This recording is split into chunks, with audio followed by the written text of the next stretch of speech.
सगळ्यांनी आपल्या सगळ्या बौद्ध समाजांना हे कळून येणे की आपण फक्त वाचून ते आपण आपल्या आयुष्यामध्ये अंमलात येत नाही, तर आपण हे पुढे आपल्या रोजच्या जीवनामध्ये कसं काय लागू करायचं. तर म्हणून आमचे नेहमी प्रयत्न असतात. जसे रिन्युएबल अजान जया सरोजी आले आहेत, तर आम्हा सगळ्यांना त्यांनी गायडन्स द्यावं की आपण हे इन प्रॅक्टिकॅलिटी म्हणजे लिव्हिंग द टीचिंग्स जे आपल्याला लॉर्ड बुद्धाने दिलेले आहेत ते कसे आपल्या लिव्हिंग एव्हरी डे लाईफमध्ये कसं ते लागू करायचे, त्याचा तो मेन उद्देश असतो. त्याच्याने मग फक्त तरुण नाही पण सगळ्या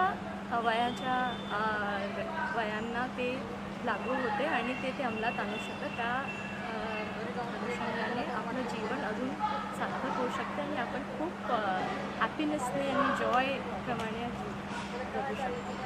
बुद्धाची ती शिकवण आहे की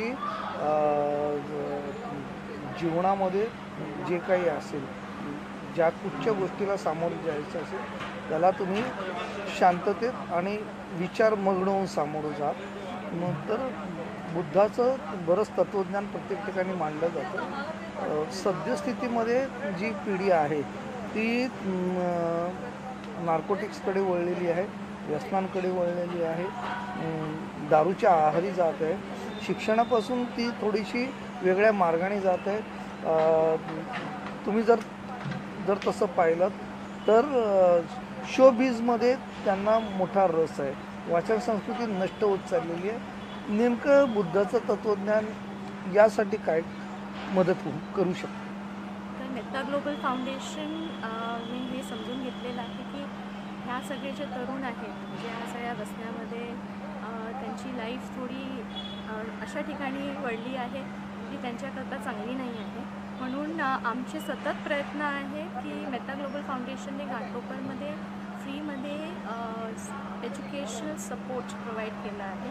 हे आम्ही 5 वर्षाच्या मुलांपासून 15-16 म्हणजे 9वी-10वीच्या मुलांपर्यंत आम्ही हे सगळं प्रोव्हाइड करतो. Specially subjects like maths, science आणि इंग्लिश. तर शैक्षणिक सपोर्ट फक्त नाही पण ऑल्सो जसं तुम्ही म्हणालात की शोबिझमध्ये त्यांना आवड आहे, तर आम्ही एक होलिस्टिक डेव्हलपमेंट करता हे सुद्धा इंट्रोड्यूस केलं आहे की डान्स, स्पीच, म्युझिक आणि ड्रॉइंग.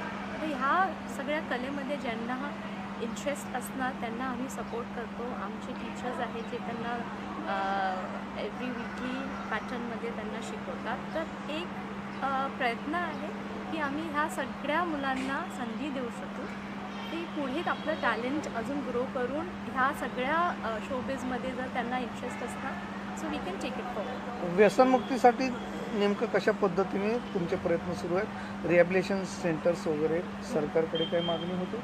तर काही रिहॅबिलिटेशन सेंटर्स काही संस्थेने काढलेले आहेत आणि आम्ही त्यांना सपोर्ट करतो कारण की आमचा कनेक्ट आहे.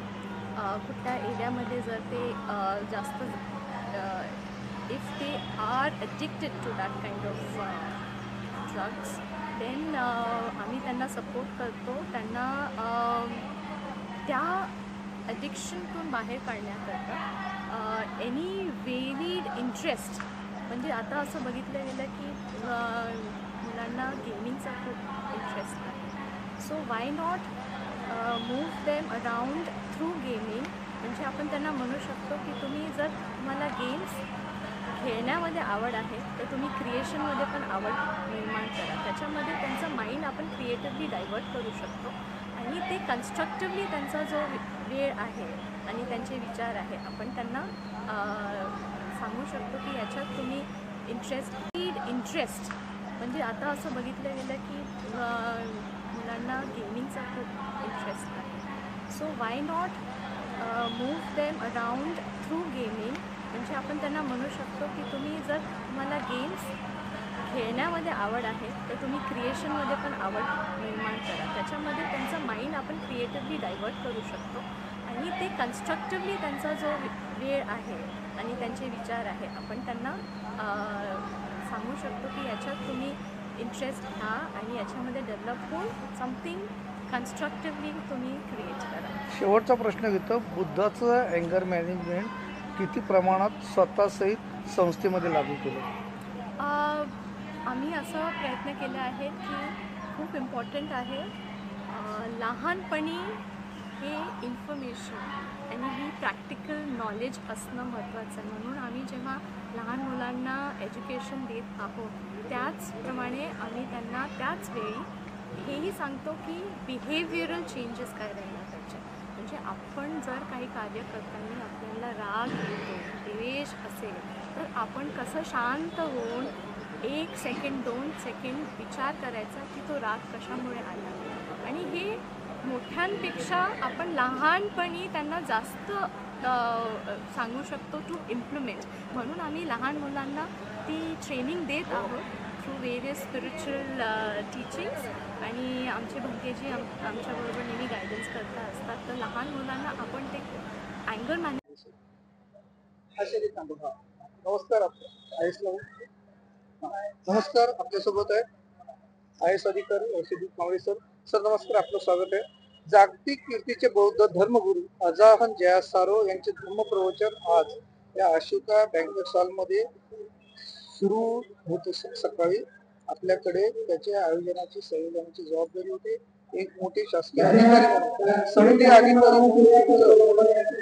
धम्माप्रती वाढत चाललेलं प्रेम हे नेमकं काय दर्शवतं. आणि आज जयासारो जे आहेत त्यांनी बौद्ध धर्मगुरू म्हणून नेमकं काय निरूपण केलं.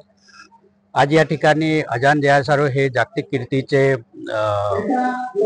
बुद्धिस्ट धर्मगुरू आहेत आणि त्यांनी त्यांचं सगळं धम्माची शिकवणी त्यांना जी आहे ती थायलंडमध्ये त्यांचं ऑर्डिनेशन झालं होतं आणि मागच्या आता 45 वर्षापासून ते सगळीकडे जगामध्ये धम्माचं शिक्षण जे आहे, शिकवणी जी आहेत ते सांगतात. बुद्धाचा जो धम्म आहे हा मानवजातीच्या कल्याणासाठी आहे याचं बाळकडू आम्हाला लहानपणापासून आमच्या आईवडिलांपासून मिळालेलं आहे आणि त्याचा माझ्या स्वतःच्या जीवनावर खूप मोठा प्रभाव आहे. माझं आतापर्यंत जे प्रशासकीय कारकीर्द असेल किंवा माझं संपूर्ण करिअर असेल, जीवन असेल, त्याच्यावर धम्माचा खूप मोठा पगडा आहे. डॉक्टर बाबासाहेब आंबेडकर यांच्यापासून आम्हाला बुद्ध धम्माचा दीक्षा जी आहे ती मिळालेली आहे आणि याचं महत्त्व जाणून घेऊन इथे जे मेहता ग्लोबल फाउंडेशन आणि राष्ट्रनिर्माते डॉक्टर बाबासाहेब आंबेडकर विचार महोत्सव समितीच्या माध्यमातून या ठिकाणी पूजनीय अजान जयासारोजी यांचं या ठिकाणी धम्म प्रवचन झालं. त्यामध्ये त्यांनी बुद्धाचा धम्म हा जीवनासाठी, जीवन जगण्यासाठी कसा कल्याणकारी आहे, संपूर्ण मानवजातीसाठी कसा कल्याणकारी आहे याचं खूप चांगलं विश्लेषण त्यांनी केलेलं आहे आणि आपल्याला जीवनामध्ये येत असणाऱ्या अडचणीवर कशा प्रकारे मात करायची याचं सुद्धा खूप सुंदर सोप्या शब्दामध्ये त्यांनी या ठिकाणी समजावून सांगितलेलं आहे. इथे या कार्यक्रमाच्या निमित्ताने धम्मदेसनेला भरपूर प्रमाणात लोकांची या ठिकाणी गर्दी होती. इथले दोन्ही हॉल जे आहेत ते भरून होते आणि त्यामध्ये मला वाटतं की त्यांनी दिलेली शिकवण आहे ते स्वतःही अजान जयासारो जे आहे ते विनयाचं खूप चांगल्या पद्धतीने पालन करतात. ते फॉरेस्ट मॉन्क, थायलंडमधले फॉरेस्ट ट्रेडिशनचे ते मॉन्क आहेत. ते सगळं नियम पाळून आपण कसं चांगलं जीवन चांगल्या पद्धतीने जगू शकतो याचा त्यांनी जो सार समजावून सांगितला धम्माचा, तो खरोखरीच खूपच चांगला आणि प्रशंसनीय होता. सोप्या भाषेत असल्यामुळे सगळ्यांना अतिशय सुंदर पद्धतीने तो समजला असेल असे मी गृहीत धरतो. या ठिकाणी सगळे जण जे उपासक या ठिकाणी, उपासिका या ठिकाणी आलेत त्या सगळ्यांचेही मी या ठिकाणी आभार व्यक्त करतो की त्यांनी या धम्मदेसनेचा लाभ घेतला. आपल्या जीवनामध्ये त्यांनी धम्माचं जर पालन केलं तर नक्कीच त्यांची सगळ्यांची प्रगती होईल आणि कल्याण होईल असाही मला विश्वास वाटतो. धन्यवाद. नमो बुद्धाय. सगळ्यांना या ठिकाणी जे आहे ते ह्या धम्मदेसनेच्या निमित्ताने आपण आल्याबद्दल सगळ्यांचे मी अभिनंदन करतो. आपल्या सगळ्यांना शुभेच्छा देतो. बुद्धं शरणं गच्छामि, धम्मं शरणं गच्छामि, संघं शरणं गच्छामि.